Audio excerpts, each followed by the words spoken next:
we should break up.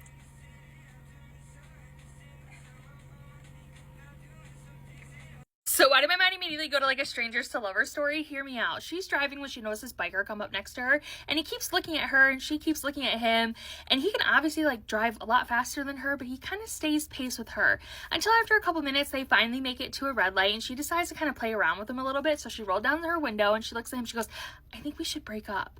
And he kind of tilts his head and doesn't say anything, and then he flips open his visor. He's like, take it back. But the light turns green. So she takes off. And again, this guy could pass her easily if he wanted, but he doesn't. He stays with her until the next light. And when her window's still down, he looks at her and he goes, take it back.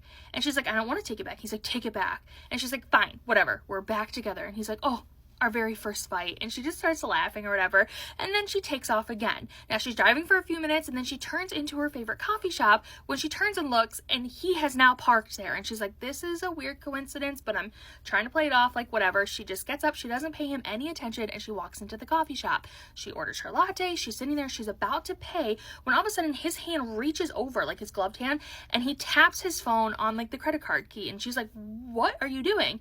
And he kind of just shrugs his shoulders and then walks out of the coffee shop. So she grabs her coffee and she's like, I don't know what's happening today, but whatever. And she gets back to her car, and he's now parked next to her, just standing there. And she's like, are you just gonna stalk me all day? Is that what's happening?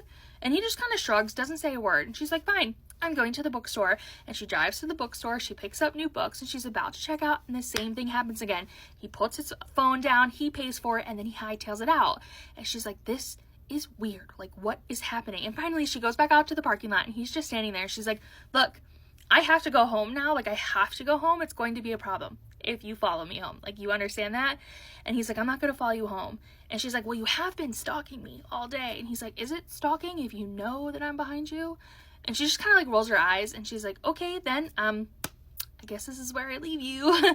And she starts walking to her car. When she turns around, she goes, oh, fine, aren't you gonna ask for like my name or my number? Like, don't you want to see me again? And he takes a couple steps forward, and he kind of gives her like this sweet little helmet kiss to her cheek, and he's like, oh, I'll be seeing you again. And then he gets on his bike and drives away.